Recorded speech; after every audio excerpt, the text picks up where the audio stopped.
Abasiraamu ab'ekiwayi ky'Abatabuliki Enakisel bajjumbidde okusala juma ey'olwaleero.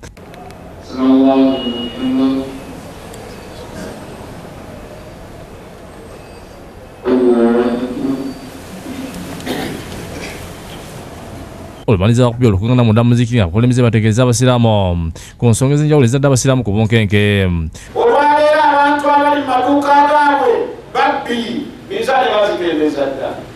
Watawasaw bilhaqqi, abapima ebikopo by'enseenene babbi tebalina mazima kuguza kitundu bateekamu entobo wakatikati awo nakuguza enseenene kakaaga. Sheikh Mbazira asinziddewo n'ategeeza ng'endwadde ya siriimu wamu n'endwadde endala bwe zeeyongedde okutimbula bannayuganda nga kino kitadde ku mize emikyamu n'emitima emibi egiri mu bantu. Ongoose emitima gyammwe muve ku kujooga Allah. Bino byonna ayinza okubituleetera ng'abituleetera lwa mbeera emeddewo ey'obwononefu ey'amazambi agakola ki. Ono avumidde wamalayo bususe mu ggwanga agamba nti byebivuddeko Allah okusunguwala n'asaba abantu okukyusa ku nneeyisa. Abasiraamu bongedde okuvumirira engeri emizikiti gyabwe gigirumbibwamu poliisi awamu n'abasiraamu bawakwati watali nsonga n'ambula okufo. Tuli mu mbeera nga Allah b'atayazisa amaanyi akyabawadde ekyengera ky'effibitizo eri abasiraamu. Abaana baburusi bafuuse bamulekwa, abaana baabwe tebasomye, abantu bawangaaliza mu mbeera ya nkenke kutya.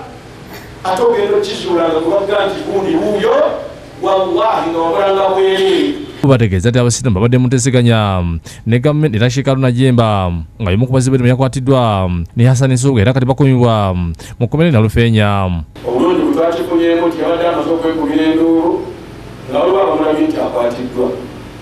Oluusi bannaffe bakwata abantu babakwata ngeri ya fibitizi kitenda kuvumira ne mumala omwezi mulamba nga bamwewakana situmulina situmanyi gyali oba yamukutte kisala mutwe ayinza okuba yamulina gundi yamulina nakalungi kirya bigere yamulina kisobola lulimi ayinza okuba katukereke wagundi.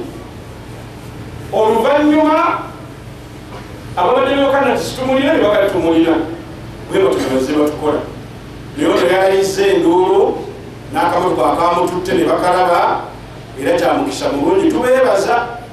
Enkola yammwe erabika egenze etandika okulongooka bye twasindisa abantu baffe ku poliisi ku CPS ayo tebagambye kisala mutwe kisobola lulimi baga nti abo twabakutte tubalina era balina Nalufeenya bye twabatadde mubalanga ki atubanoonyerezaako.